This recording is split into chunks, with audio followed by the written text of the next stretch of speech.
E tomou posse na tarde desta quinta-feira a nova reitora da UNB, Márcia Abraão, garantiu diálogo para convencer os estudantes a saírem. A ocupação já dura um mês. Um juiz de primeira instância chegou a determinar prazo de 48 horas para que o grupo deixasse o campus, mas um desembargador derrubou a desocupação e deu 15 dias para uma solução pacífica. O prazo acaba no dia 7 de dezembro.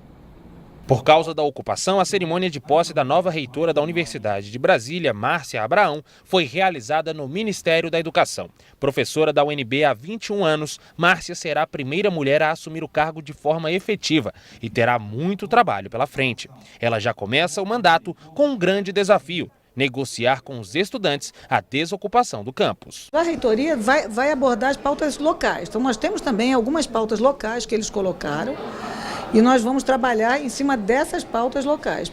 E, em todo caso, trabalhar também para que eles tenham o entendimento de que a universidade precisa voltar o mais rapidamente possível a funcionar plenamente. Os estudantes estão no prédio da reitoria e em outros 15 pontos da universidade, desde o dia 31 de outubro. Eles ocuparam o local em protesto à PEC que limita os gastos públicos. O prazo dado pela Justiça para a desocupação venceria nesta quarta-feira, mas os manifestantes ganharam mais tempo. O processo de desocupação aqui da UNB foi suspenso por 15 dias. A Justiça Federal atendeu um pedido do Ministério Público. O desembargador entendeu que houve falha processual e há risco à integridade física dos estudantes. Os líderes da manifestação já adiantaram que devem fazer uma assembleia para decidir se farão uma greve estudantil e confirmaram uma mobilização nacional para a próxima semana. Os estudantes esperam uma negociação direta com a nova reitora. Nós esperamos um diálogo muito mais aberto. Ela tem uma postura de gestão um tanto quanto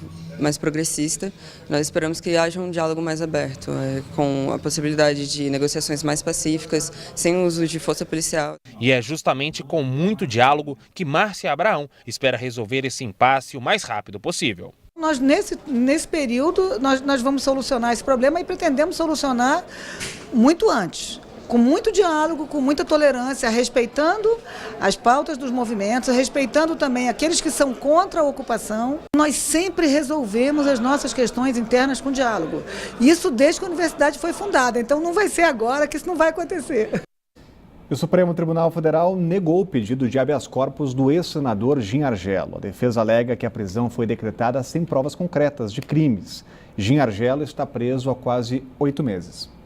A defesa argumentou ainda que Gin Argello não tinha nenhuma relação com o esquema investigado na Lava Jato.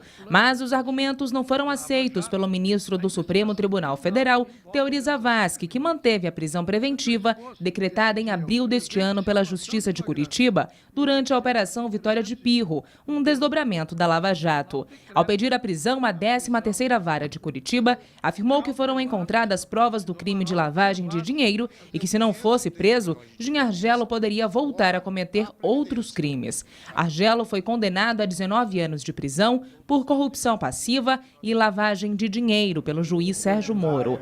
De acordo com a condenação, o senador integrava 2 CPIs da Petrobras e teria cobrado 5 milhões de reais de empreiteiras para impedir a convocação dos executivos na comissão parlamentar de inquérito. Argello teve ainda 7 milhões de reais confiscados e pagou uma indenização do mesmo valor. O dinheiro foi destinado ao caixa do Congresso.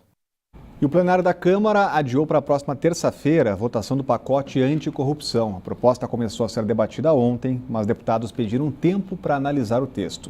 O principal embate é em relação ao crime de Caixa 2.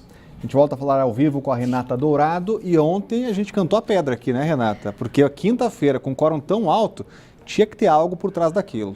Exatamente, você até comentou, nós mostramos imagens ao vivo do plenário lotado em plena quinta-feira. Parecia que a coisa ia, mas realmente não foi, né? Em política realmente existe essa complicação. E a gente percebe, Rodrigo, que os deputados estão preocupados em amarrar bem esse texto no que diz respeito a essa questão do Caixa 2, porque muitos têm interesse em que fique claro nesse texto a anistia, ou seja, o perdão aos deputados, enfim, parlamentares que cometeram esse crime antes da tipificação, que é o que eles vão fazer agora, né? tornar crime esse Caixa 2. Mas há outros entendimentos, por exemplo, na própria legislação eleitoral já considera o Caixa 2 crime. Então parece aí que eles querem, sabe aquelas interpretações? Então tem uma coisa na lei eleitoral, mas de repente em outra legislação fala uma outra coisa. Parece que estão querendo abrir brechas para várias interpretações. Aí você vê as imagens que nós nos referíamos exatamente a ontem, né? Então, de hoje até terça-feira, o próprio presidente Rodrigo Maia, o presidente da Câmara, disse que vai negociar com os líderes para tentar finalizar um acordo, para tentar fechar um texto aí